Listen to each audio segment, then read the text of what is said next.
Alien Warlord captured human scout, then couldn't explain why she kept him. If you enjoy this channel, please check to see if you're subscribed. The cabin smelled like rot and old fires. Inira Kess, High Warlord of the Third Claw, crouched in the doorway of the abandoned human structure, her claws scraping against the warped wood as she surveyed her prize. The human sat slumped against the far wall, wrists bound behind him with military-grade restraint cord, ankles lashed to the support beam. His uniform was torn at the shoulder, blood crusting the fabric where she tackled him off the ridgeline 3 hours ago. Scout Sergeant Nathan Carter, Terran Colonial Marines, ID confirmed via retinal scan before she'd smashed his comm unit and dragged him here. The cabin had been a stroke of luck or tactical genius, depending on how she chose to frame it in her eventual report. She'd set her interceptor down 10 clicks south, burying it in a ravine to mask its thermal signature, then hiked here on foot. No power, no heat, no electronic footprint. Just an old settler's homestead, abandoned when the colony folded 15 years back, deep enough in the forest that the ion interference made long-range scanning unreliable. She told her second-in-command she was running a perimeter sweep. Varkas wouldn't question it, he never did. This kill was hers. The human's head lolled forward, but his eyes tracked her. Brown eyes, unreadable. Humans didn't have the nictitating membranes that signaled distress in most species, didn't have chromatic shifts in their skin to betray fear. It made them unnerving to interrogate. Inira pulled the venom injector from her tactical harness, the glass vial glowing faintly green in the low light. Submission venom. Bioengineered from the glands of Vraxiqueens, refined over 3 centuries into the Empire's most elegant compliance tool. It didn't damage the subject, didn't need to. It rewired the autonomic nervous system, flooded the brain with synthetic calm, turned even the most hardened prisoner into a pliant, truth-telling husk within 90 seconds. She'd used it on Cravathi warlords, on Solian admirals, on a Gentari pirate king who'd laughed at her until the venom hit his bloodstream, and he wept his secrets into her recorder. It had never failed. She knelt in front of Carter. With a hiss of pneumatics, she retracted her faceplate, letting the stale air of the cabin wash over her. She wanted him to see her eyes. She wanted him to know exactly what was about to break him. "This will not kill you," she said in flawless English. Humans appreciated the courtesy, made them more cooperative in the afterglow. "It will make you compliant. You will answer my questions.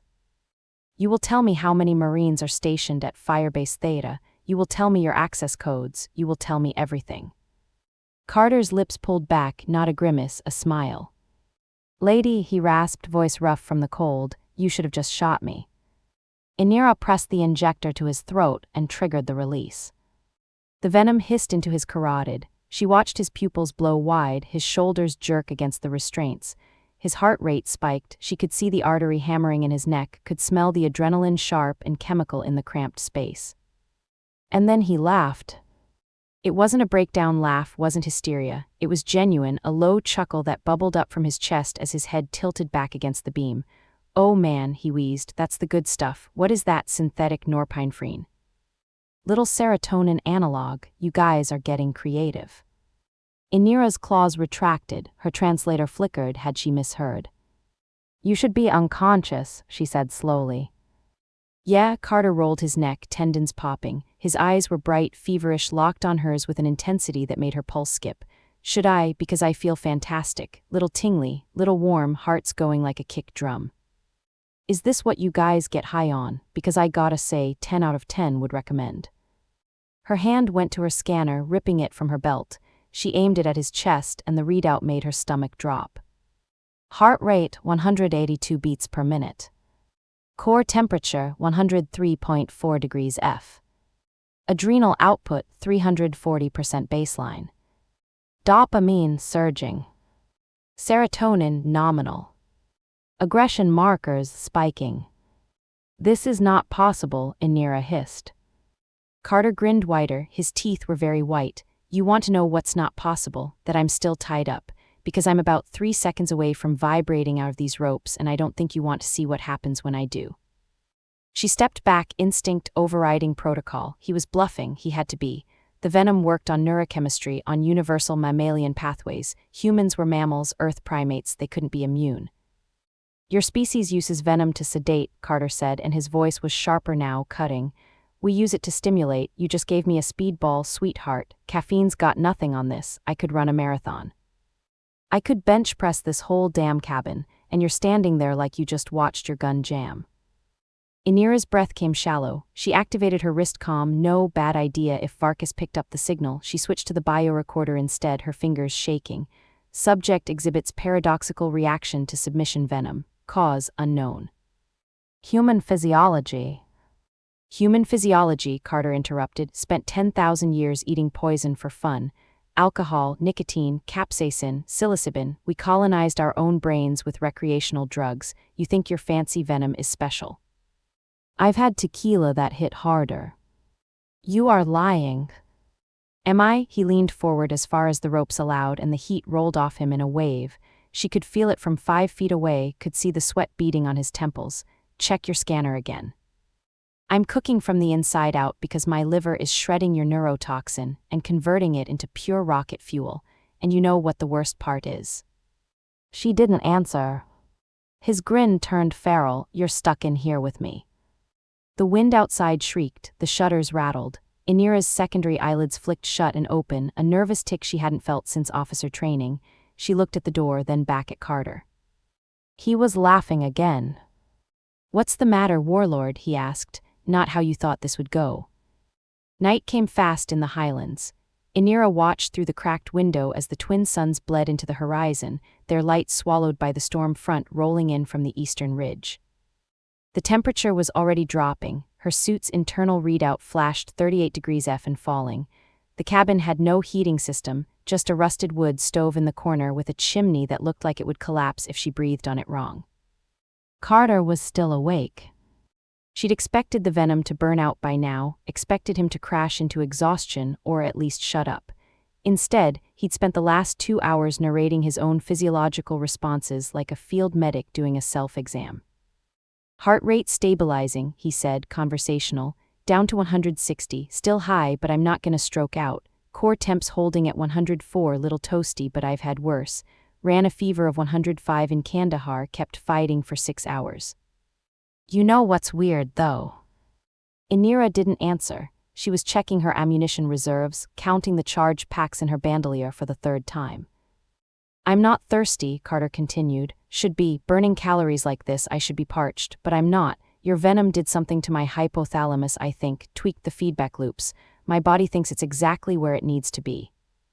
Which is insane, because I'm tied up in a shack with a 7-foot lizard who tried to roofie me. I am not a lizard, Inira said coldly. Reptilian, sorry, what's the preferred term? Scaled American. She turned, claws flexing. He was still grinning. His face was flushed, red creeping up his neck, but his eyes were clear. Alert, he didn't look like a man who'd been dosed with enough neurotoxin to drop a Cravathi shock trooper. He looked alive. The wind slammed against the cabin and the walls groaned. The temperature readout on her suit dropped to 34 degrees F. Inira's fingers were stiffening, her joints aching. Vraxi were cold-blooded, not entirely. The Empire's propaganda loved to tout their adaptive thermal regulation, but the truth was that anything below 50 degrees F started shutting down her higher functions. She'd stayed warm on the march by keeping her armor's internal heater running, but the power cell was draining fast. Another 3 hours and she'd be sluggish. 6 hours and she'd be hypothermic. She looked at Carter. He was still radiating heat like a blast furnace. The sweat on his face had dried, but the flush hadn't faded. She activated her scanner again, core temp 104.2 degrees F, holding steady, and watched the thermal overlay paint him in shades of orange and red. He was burning. You are compromising your health, she said. Yeah, Carter tilted his head. Funny, I feel great. Your body is consuming itself to metabolize the venom. You will collapse within hours. Or, Carter said, I won't, because I'm adapted. You keep thinking of me like I'm one of your enemies, like I'm built the same way. I'm not. Humans are endurance hunters. We don't sprint, we chase. We ran mammoths to death on the African savanna. We crossed oceans in wooden boats. We walked to the South Pole for fun. You gave me a stimulant and my body said, oh, cool, time to run forever. This is what we do. Inira's hands were shaking now. She clenched them into fists, trying to hide it, but Carter's eyes tracked the movement. You're cold, he said. I am operational. You're shivering, I can see it from here. I am fine. The shutters banged open and the wind screamed through the gap, carrying needles of sleet. The temperature dropped to 29 degrees F. Inira's legs locked, her muscles seizing, and she stumbled against the wall. Her armor was down to 18% charge. She had maybe an hour of heat left. Hey, Carter said, and his voice had lost the mocking edge. Seriously, you're gonna freeze. I will manage. Yeah, you look like you're managing great. What's your plan, Warlord? Sit there and turn into a popsicle while I watch, because I gotta tell you, that's not gonna help your interrogation. Inira forced herself upright, forced her legs to move. She crossed to the wood stove, pried open the hatch, and stared at the empty interior. No wood, no fuel. The settlers had stripped the place clean when they left.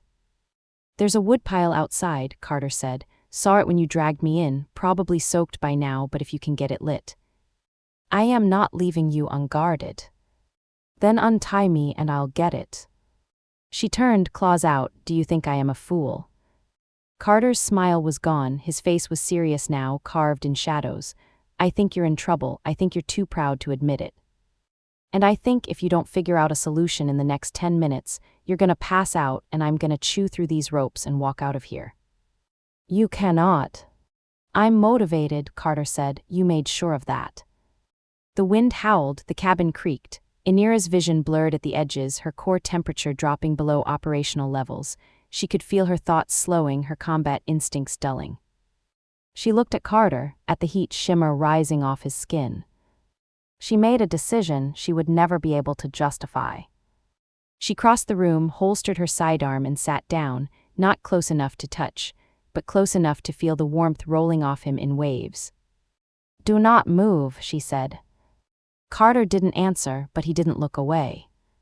And for the first time in her career, Inira Kess, High Warlord of the Third Claw, broke protocol. The warmth was intoxicating. Inira sat 3 feet from Carter, her back against the wall, her armor's heater finally powered down to conserve the last dregs of the cell. The heat radiating from him wasn't just physical, it was wrong. Humans weren't supposed to sustain this kind of output. Every species had thermal limits, metabolic ceilings. Even Cravathi berserkers, pumped full of combat stims, burned out after 20 minutes. Carter had been running hot for 4 hours. She watched him from the corner of her eye. His head was tilted back against the support beam, eyes half closed, but she could see the tension in his shoulders, the way his jaw worked like he was chewing through a thought. He wasn't resting. He was thinking. You're not telling your people where you are, he said suddenly. Inira's claws twitched. You are a prisoner, you do not ask questions. That's not an answer. Carter opened one eye, focused on her. You jammed your beacon. I saw you do it before you hauled me in here. You didn't call for backup. You didn't report the capture. Which means either you're going rogue or, he paused and his smile was sharp, you don't want to share. I do not answer to you. No, but you answer to someone. High Warlord, right? That's what your insignia says. You've got a fleet up there. A chain of command, and you're sitting in a shack with a Marine scout off-grid in the middle of a storm. That's not protocol. That's personal.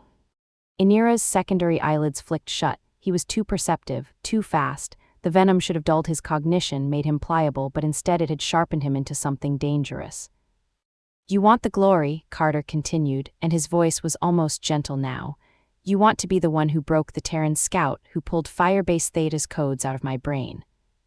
You want to walk back into your command ship with the intelligence coup of the decade, and you don't want to split the credit. Am I close? She didn't answer.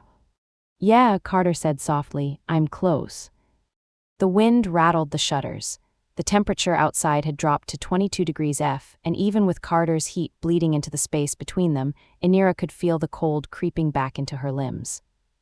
She shifted closer, just 6 inches, barely perceptible, and his eyes tracked the movement. Why are you immune? She asked. The question came out hoarse, almost desperate. Carter huffed a laugh. You really want the lecture? Yes. He shrugged or tried to, the ropes bit into his shoulders and he winced. Okay, evolutionary biology crash course. Humans are weird, we're not apex predators, we're persistence predators. We don't have claws, don't have venom, don't have armor. What we have is endurance. We can regulate our body temperature better than anything else on Earth. We sweat, we shed heat, we can run in the midday sun while every other animal is hiding in the shade. And because we can do that, we colonized every climate zone on the planet.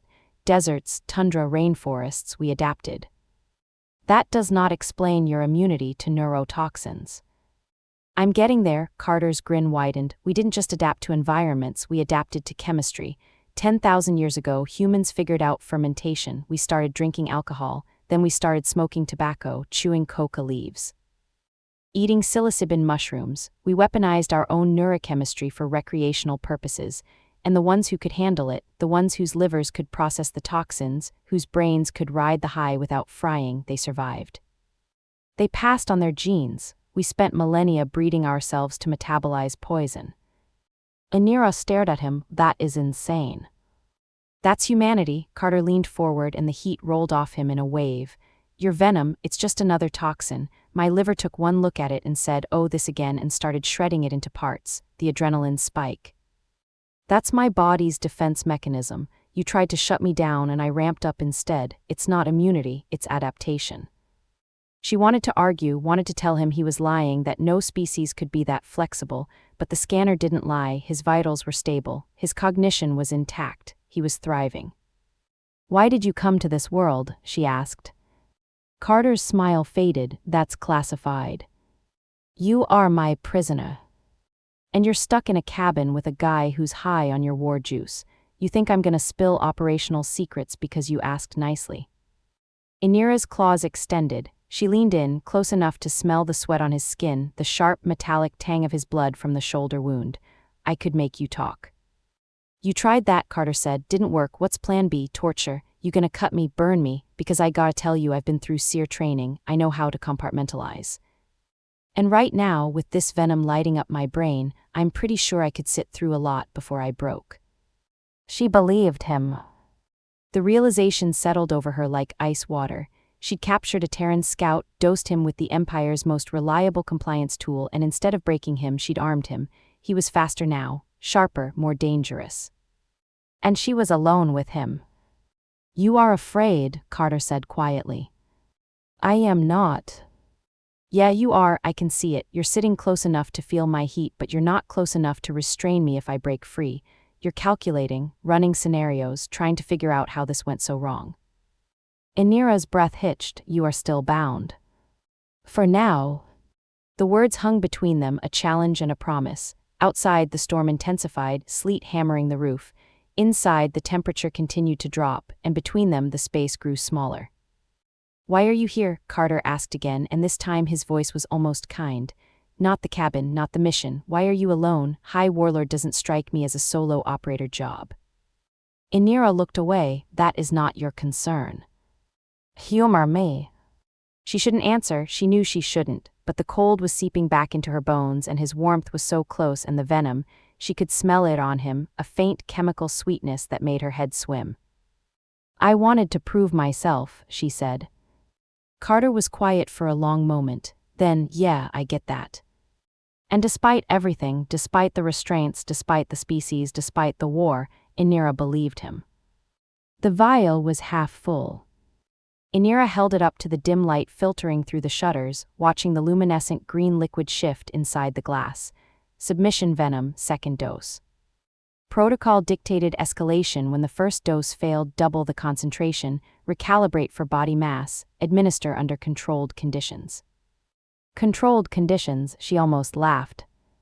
Carter was watching her, his eyes tracking her every movement. You're gonna try again, he said.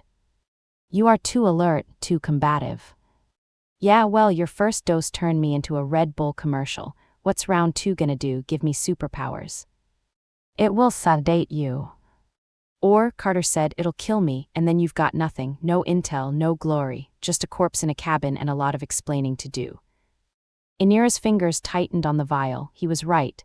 If the second dose triggered a cascading metabolic failure, if his adapted liver couldn't process the increased load, she'd lose her only leverage. But if she didn't dose him, if she left him in this heightened state, he'd eventually break free. The ropes were military grade, but they weren't invincible, not against sustained, chemically fueled effort. She crossed the room and knelt in front of him. This is not a negotiation. Everything's a negotiation. Carter's smile was gone, his face was serious, locked on hers. You want information, I want to survive, let's talk terms. I do not bargain with prisoners.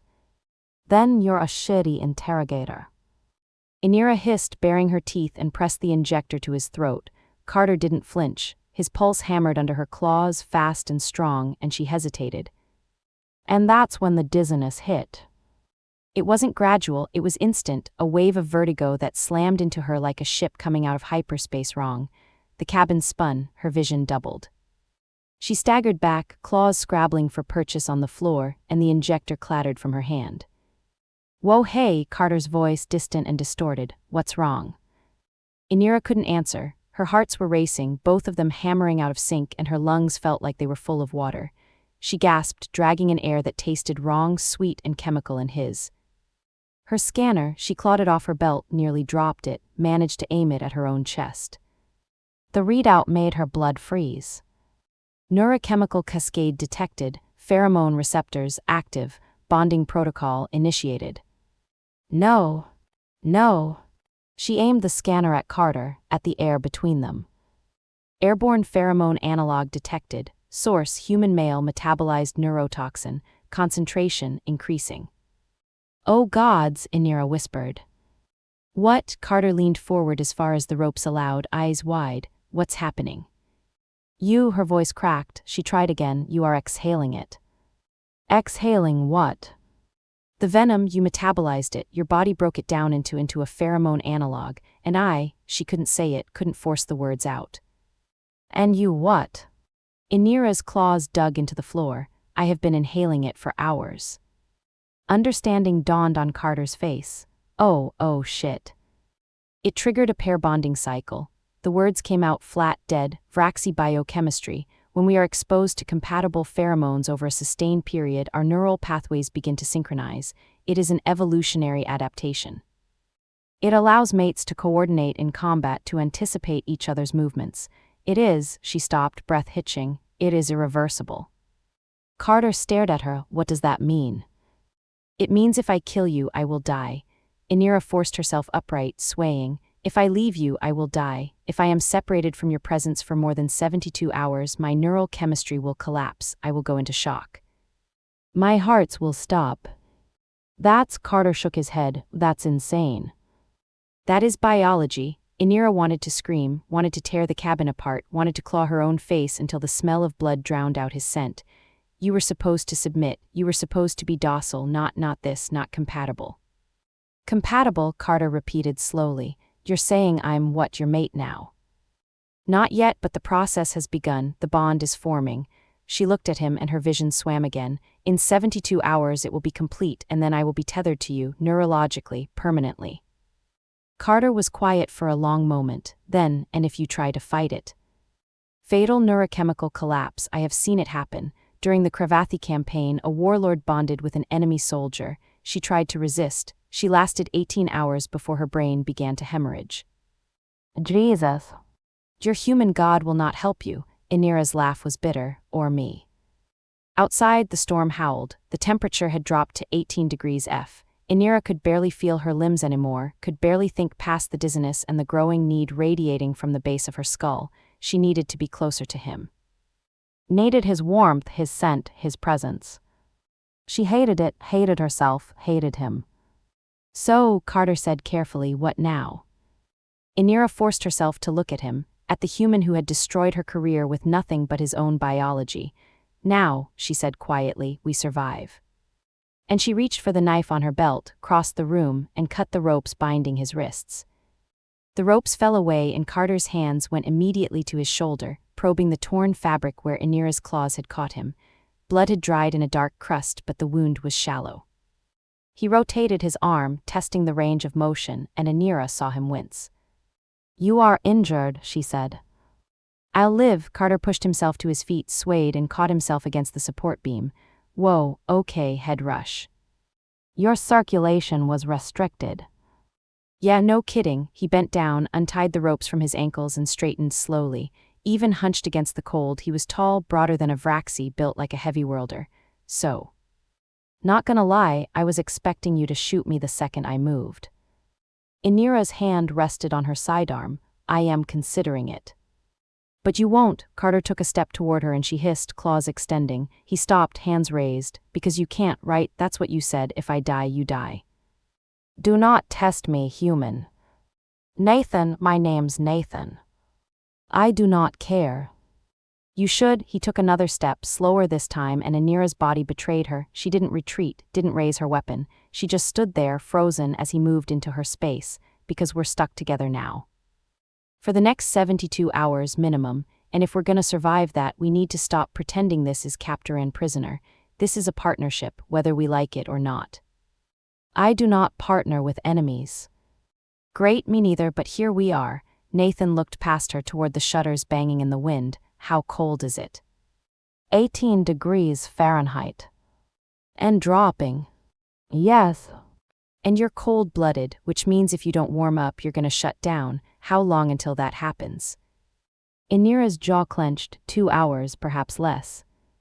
Then we need heat. Nathan crossed to the wood stove, pried open the hatch, and peered inside. Empty. There's a woodpile outside. I saw it when you brought me in. Covered with a tarp, probably wet, but if we can get it inside. I am not leaving you alone. Then come with me. You will attempt to escape. Nathan turned and his eyes were hard. Where the hell am I gonna go? There's a storm outside, no comms, no extraction, and even if I could run, you just told me you'd die if I left. Which means your fleet would hunt me down and vaporize me for killing their high warlord. So no, I'm not running, I'm trying to keep us both alive. Inira wanted to argue, wanted to call him a liar. But the dizziness was getting worse, the bond pulling at her like a tide, and she knew, with a certainty that terrified her, that he was telling the truth. Fine, she said, we go together. They moved to the door and Nathan grabbed the handle. The wind slammed it open the moment he turned the latch and freezing air poured in, carrying needles of sleet. Inira's legs locked, her muscles seizing, and Nathan caught her by the arm. Easy, he said, lean on me. I do not need. Yes, you do, stop being stubborn and move. She wanted to claw him, instead she let him pull her forward, out into the storm. The woodpile was 20 feet from the cabin, a jumbled heap of split logs under a rotting tarp. Nathan hauled the tarp off, and Inira saw his breath mist in the air, saw the way his hands shook as he grabbed the first log. The wood was wet, slick with ice, but he didn't stop. He loaded his arms, staggered back toward the cabin, and dumped the logs inside. Again, he said. They made 3 trips. By the third, Inira could barely move, her body shutting down in the cold. Nathan had to half-carry her the last few feet, and when they stumbled through the door, she collapsed against the wall. Stay there, he said, and crossed to the stove. Inira watched through blurred vision as he cracked open the wettest logs, exposing the dry heartwood inside. He pulled a lighter from his pocket, standard issue, waterproof, and coaxed a flame to life. The wood resisted, hissing and smoking, but Nathan was patient. He fed the fire splinters first, then kindling, then small branches, building the heat slowly until the logs finally caught. Warmth began to fill the cabin. Inira's breath came easier, her vision cleared, and she realized Nathan was kneeling by the stove, his shirt soaked with sleet, his hands red and raw from the cold. You are cold, she said. I'll live. He looked at her over his shoulder and his smile was crooked. You're welcome, by the way. For what? For not letting you freeze to death. Inira's claws twitched. You are still my prisoner. Sure, Nathan said, keep telling yourself that. And then the proximity alarm on Inira's wrist lit up, and they both froze. Something was outside. The alarm pulsed red against Inira's wrist, silent but insistent. She killed it with a claw tap and pulled her scanner, aiming it at the door. The readout painted a thermal signature 30 feet out, circling the cabin in a slow, predatory arc. Mass approximately 400 pounds, quadrupedal core temperature 98 degrees F, threat assessment, extreme. Gorgon wolf, Inira breathed. Nathan was already moving. He crossed to the window, peered through the gap in the shutters, and went very still. That's a wolf. Apex predator native to this region, hunts in packs during summer, goes solitary in winter storms. Inira pushed herself upright, fumbling for her sidearm. Her hands were still shaking from the cold. They are attracted to heat signatures. Great, so the fire just rang the dinner bell. Yes. The thing outside screamed, not a howl but a shriek like tearing metal. The shutters rattled. Claws scraped against wood, testing, probing. Inira raised her weapon, sighted on the door, and felt the bond pulse in the back of her skull. Nathan's heart rate was spiking. She could feel it, could sense his adrenaline like it was her own. "How tough is it?" Nathan asked. Armored hide, retractable claws, jaw strength capable of crushing Vraxi combat plate. Inira's finger tightened on the trigger. "I can kill it, but I need a clear shot." "And if you miss?" "I will not miss." The door exploded inward. The Gorgon wolf was a nightmare-made flesh, 8 feet long, low-slung, with a hide like overlapping obsidian scales. Its head was all jaw, splitting wide to reveal rows of serrated teeth. 6 eyes glowed yellow in the firelight, and it screamed again, the sound vibrating through Inira's chest. She fired. The plasma bolt caught it in the shoulder, and the creature laughed, a wet, choking sound, and kept coming. Inira fired again, center mass, and this time it stumbled, but it didn't stop. Nathan moved. He grabbed the wood-splitting axe from beside the stove, old human tool, rusted head, splintered handle, and stepped between Inira and the beast. The Gorgon wolf's head swiveled, all 6 eyes locking on him, and it lunged. Nathan swung. The axe caught the creature under the jaw, bit deep, and stuck. The Gorgon wolf shrieked, thrashing, and Nathan went down under its weight. Inira saw claws rake across his back, saw blood spray, and the bond screamed in her head, pain that wasn't hers, terror that was. She emptied her magazine into the beast's skull. It collapsed, twitching, and Nathan rolled out from under it, gasping. His shirt was shredded, blood soaking through the fabric in 3 parallel lines. He staggered to his feet, still gripping the axe, and looked at Inira. "You okay?" he rasped. Inira stared at him, at the human who had just fought an apex predator with a hand tool, at the blood dripping from his knuckles, the wild light in his eyes. And something in her chest twisted. "I am unharmed," she said, and her voice sounded distant. Nathan nodded, swayed, and sat down hard. "Good, that's good, because I think I just used up all my adrenaline for the week." Inira crossed to him, her scanner already out. The wounds were deep but not fatal. Claws had scored muscle, missed the spine by inches. She pulled a medical kit from her harness, hands moving on autopilot. "You should not have done that," she said. "Yeah, well, you're welcome again. You could have been killed." "So could you?" Nathan winced as she sprayed coagulant into the wounds. "And if you die, I die, remember." Inira's hands stilled. She looked at him, really looked. At the way his pupils were still blown wide from the venom, at the flush creeping up his neck despite the blood loss, at the way he was looking at her. The bond pulsed, stronger now, insistent. "Nathan," she said quietly. "Yeah." "The bond is accelerating." He went very still. "What does that mean?" "It means proximity to violence triggered a secondary cascade. Combat heightens pheromone production in Vraxi. And you," she stopped, breath catching, "you defended me. My biology interprets that as mate-guarding behavior." "Oh." The process was supposed to take 72 hours. Now, she checked her scanner and her heart sank. 18 hours, perhaps less. Nathan looked at the dead Gorgon wolf, then back at her. "So you're saying I just accidentally fast-tracked our magical bonding bullshit by playing hero?" "Yes." "Fantastic," he laughed, a little wild. "Just fantastic." Inira finished sealing the wounds and sat back. The cabin was warm now, the fire crackling in the stove. The storm still raged outside, and between them the space had shrunk to nothing. "I did not ask for this," she said. "Yeah, me neither," Nathan met her eyes, "but here we are." And despite everything, despite the war, despite the species, despite the impossibility, Inira felt herself leaning toward him. The bond pulled, and this time she didn't fight it. The fire had burned down to embers by the time Inira's hands stopped shaking. She sat across from Nathan, the Gorgon wolf's corpse a dark mass by the shattered door, and watched him breathe. His back was bandaged, white medical tape stark against skin still flushed with chemical heat. The venom was finally burning out. His core temperature had dropped to 101 degrees F, still high but no longer dangerous. Still hot enough to make her want to move closer. She couldn't, not yet. "We need to secure the door," Nathan said. His voice was hoarse, rougher than before. "I will handle it. You're still cold."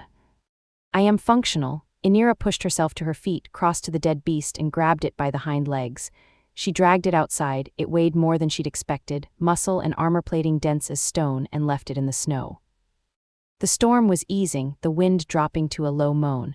She gathered scattered planks from the woodpile, hauled them inside, and braced them across the doorframe.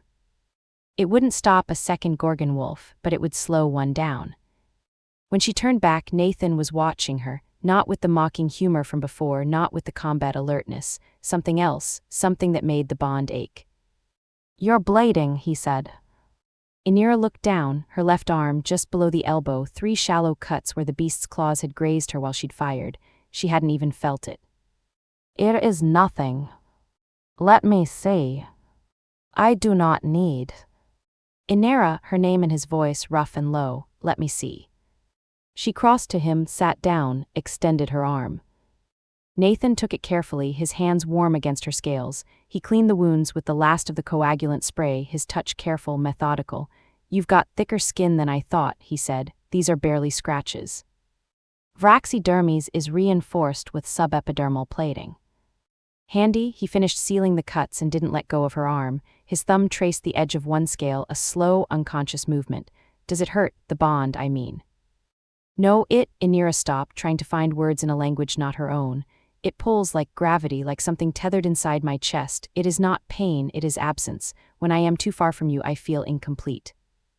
"Yeah," Nathan's eyes were distant. "I feel it too, started about an hour ago. Thought I was just crashing from the venom high, but it's not that. It's like," he paused, "like I can feel where you are, even when I'm not looking.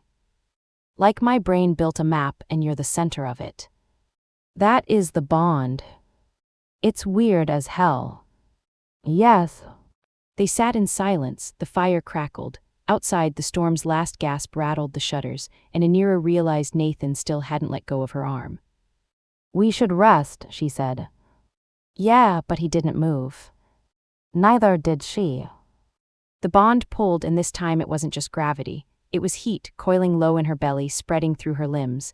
She could smell him, sweat and blood, and something else, something that made her secondary eyelids flutter.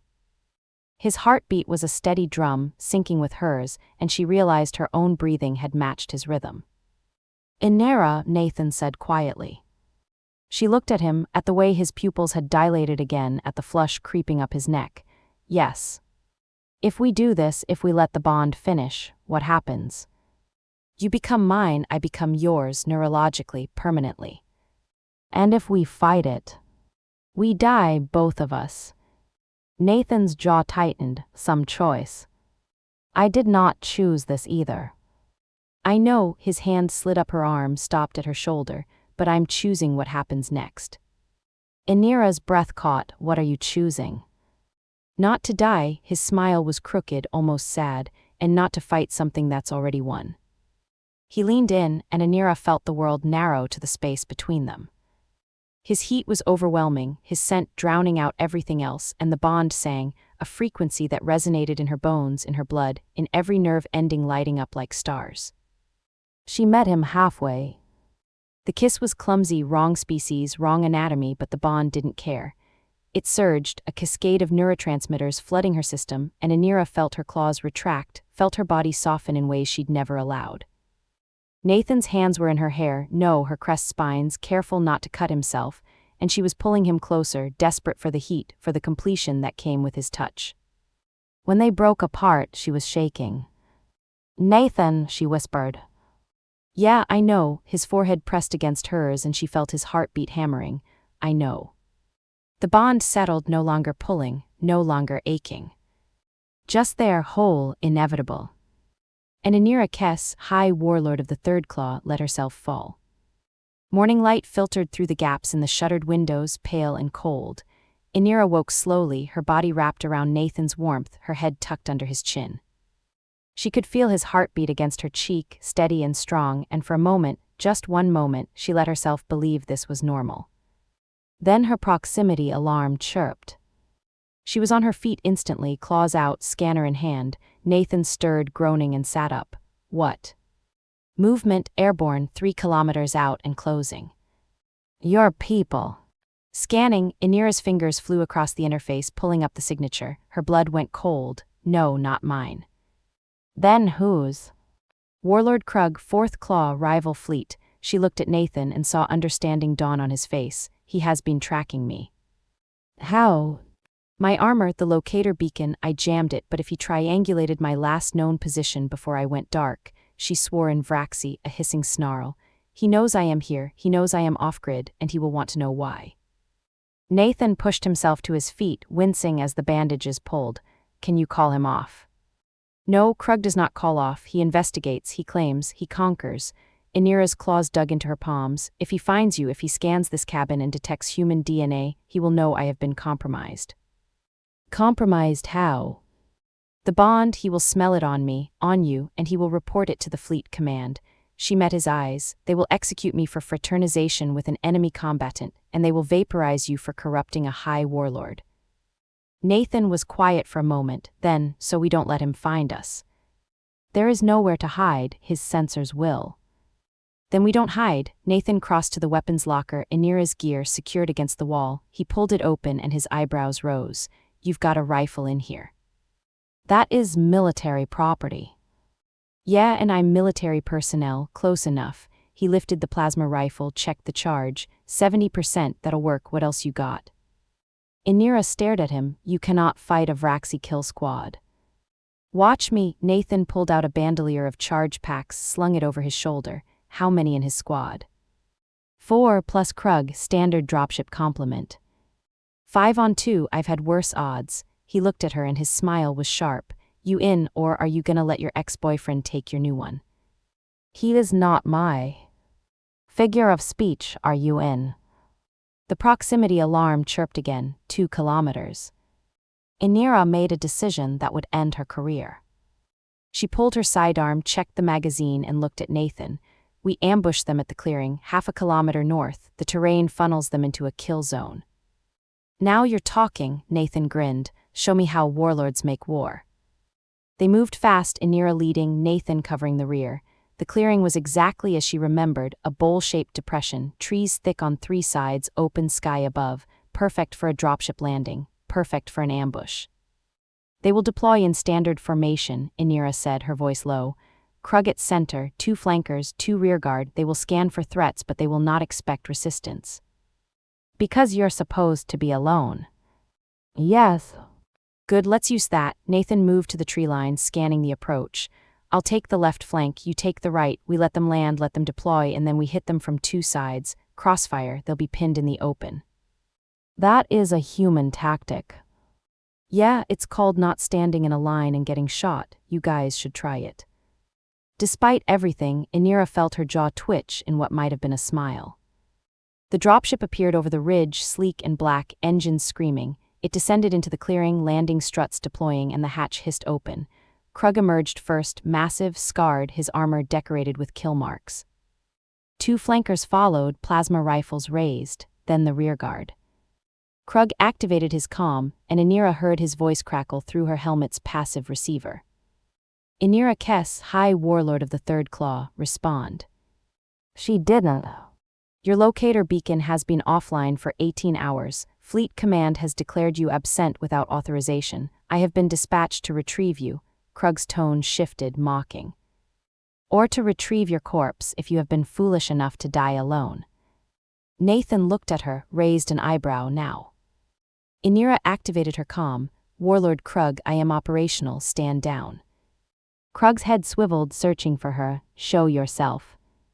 I am on patrol, my beacon malfunctioned. I will return to the fleet when my sweep is complete. You lie, Krug's claws extended. I smell human on this transmission, you have been compromised. Nathan fired. The plasma bolt caught the left flanker in the chest, punched through armor and dropped him instantly. Krug roared, spinning toward the tree line, and Inira fired from the opposite side. The right flanker went down, shrieking. Ambush, Krug bellowed, defensive positions. But there were no defensive positions. Nathan was already moving, flanking wide, firing in controlled bursts. The rearguard tried to track him and Inira shot her in the back. She collapsed, twitching. Krug and the last soldier retreated toward the dropship, firing wildly. Nathan dropped behind a log, waited for the suppression fire to pause and popped up. His shot took the soldier in the leg. The Vraxi fell, screaming, and Nathan put a second bolt through his helmet. Krug was alone. He activated his shield, a shimmering barrier of energy, and advanced on Nathan's position. Human, I will tear you apart. Nathan fired, the bolt splashed against the shield, dissipated. Krug laughed, pathetic, your weapons cannot. Inira shot him from behind.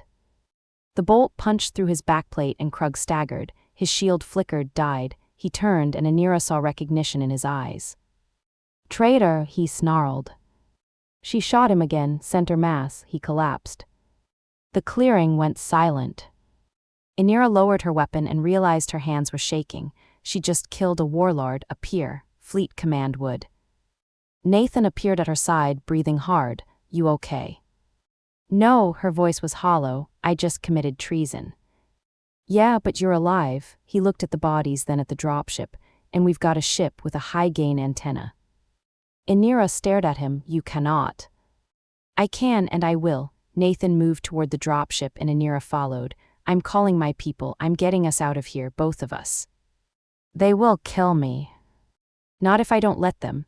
Nathan climbed into the cockpit, fingers flying over the controls. You're bonded to me, right? That means you're mine, and I don't leave my people behind. Inira felt something crack in her chest. Nathan. Trust me, he looked at her and his eyes were steady. Please. She did. The dropship's interior stank of ozone and blood. Nathan moved through the cabin like he'd done it 1,000 times, checking weapons lockers, pulling charge packs, stripping usable gear from the corpses Inira dragged inside.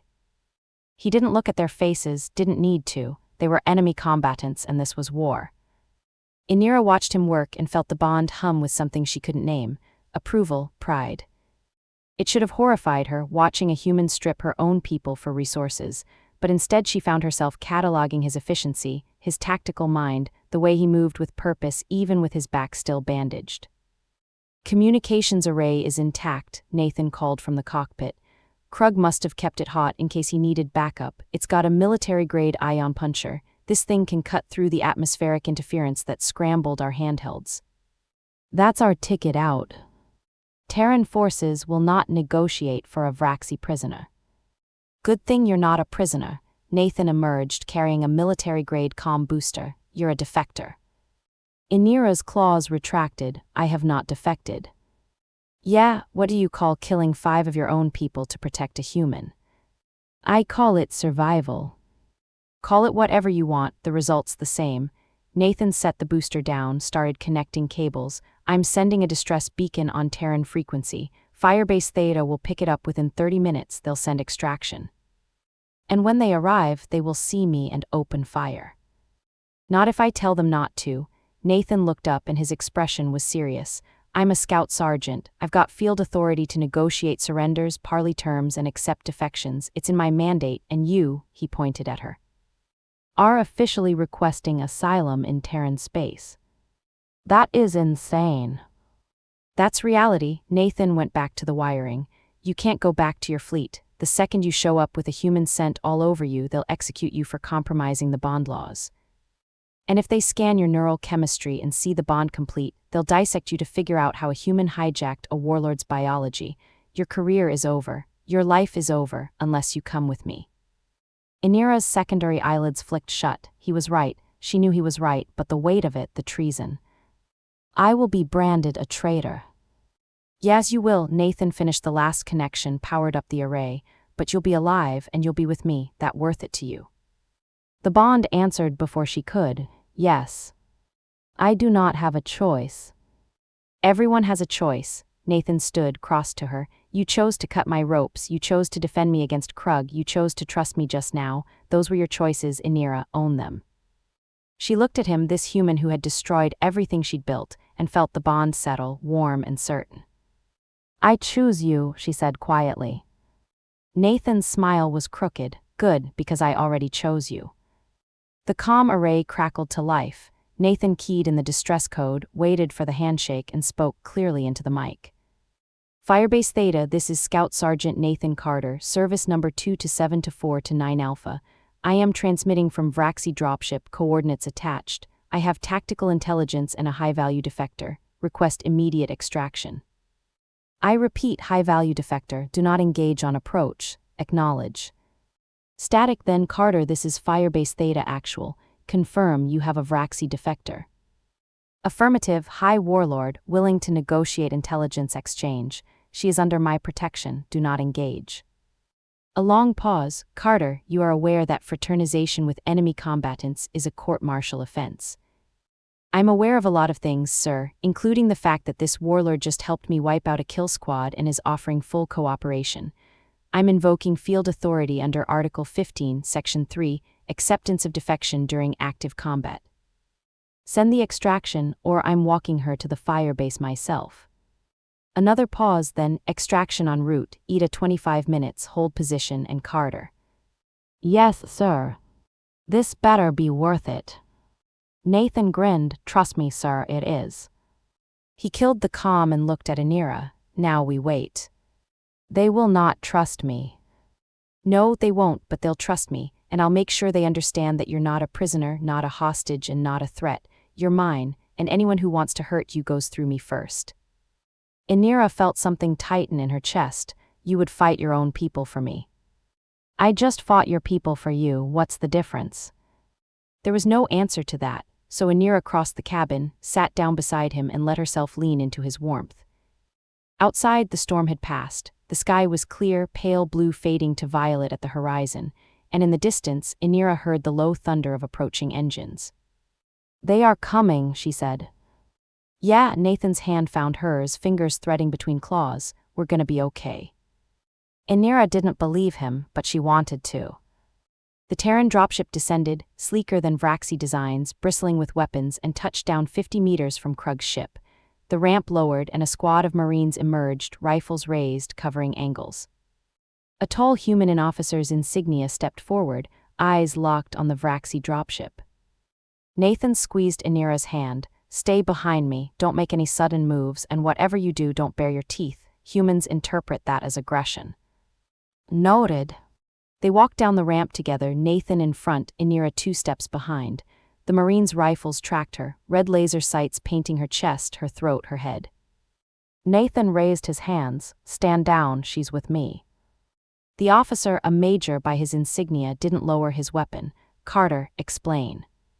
Sir, High Warlord Anira Kess, 3rd Claw, defected approximately 3 hours ago, assisted in neutralizing a hostile kill squad.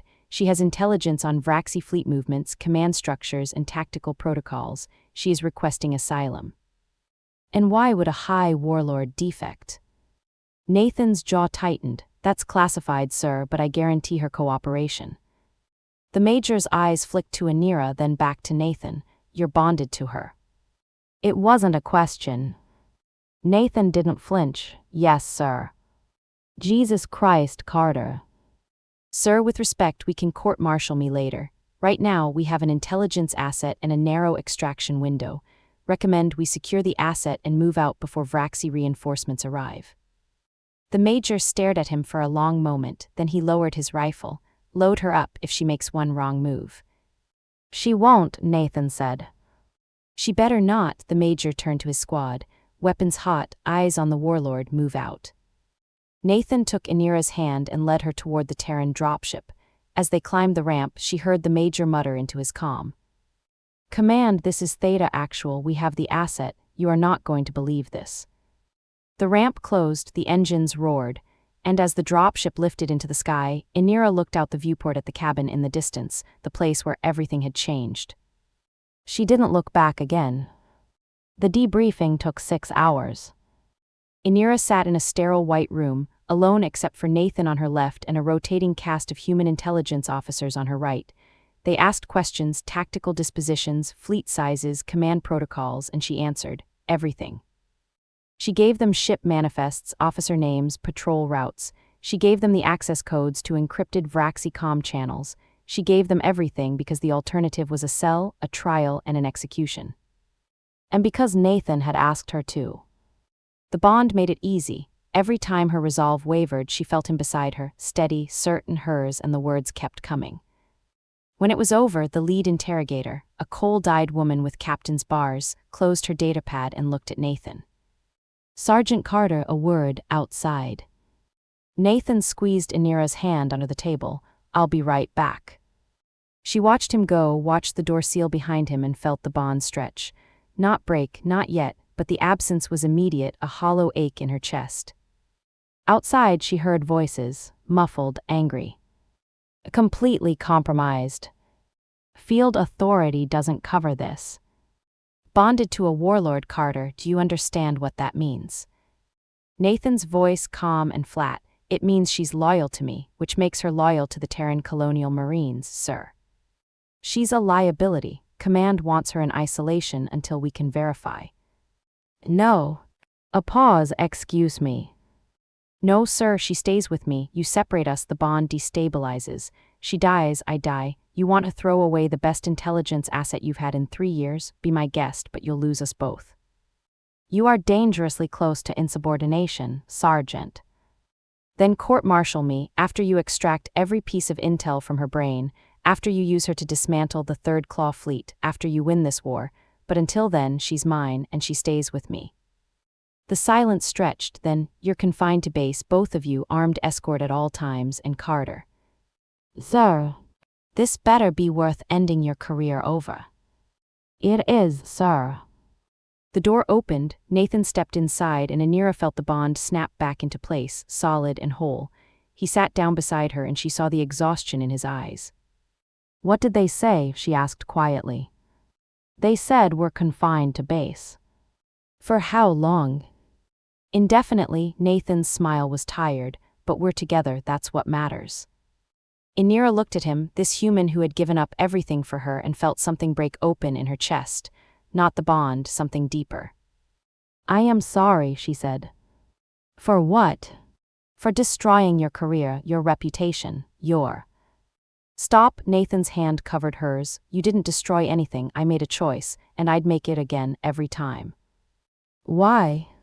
Because you're worth it. He leaned in, forehead against hers.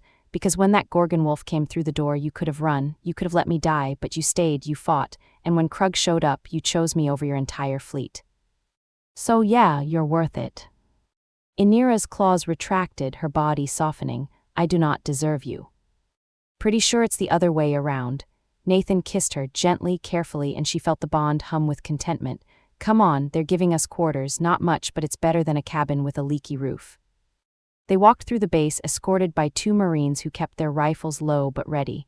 Anira felt eyes on her, human eyes, hostile and suspicious, but Nathan didn't seem to notice, or maybe he just didn't care. Their quarters were small, 2 bunks, a shared bathroom, a single window overlooking the firebase perimeter. Nathan dropped onto one bunk, wincing as his bandages pulled, and looked at her. You okay? Anira sat on the other bunk, claws tracing the thin mattress. I do not know what I am. You're a defector, an asset, and, Nathan's smile was crooked, my bonded mate in that order. Your people will never accept me. Some of them will, some of them won't, but they'll respect you because you earned it. He lay back, staring at the ceiling, and because I won't give them a choice. Anira looked at him, this stubborn, reckless, impossible human, and felt the bond settle, deep and permanent. I choose you, she said again. Nathan turned his head, eyes meeting hers. I know, and I choose you back. Outside, the twin suns set. The base lights flickered on, harsh and artificial. And in the small, sterile room, Anira Kess, former High Warlord of the Third Claw, traitor, defector, bonded mate, allowed herself to believe in a future she'd never imagined. Not as a warlord. As something new. 3 days later, Terran Command approved their transfer. Nathan was reassigned to Intelligence Division, with Anira as his permanent liaison. The official report called it an unprecedented opportunity for cross-species intelligence sharing. The unofficial report called it Carter's insane alien girlfriend. Nathan framed the unofficial report and hung it on their quarters wall. Anira left her warlord insignia buried in the dirt outside the cabin, 200 kilometers away. She didn't need it anymore. She had something better.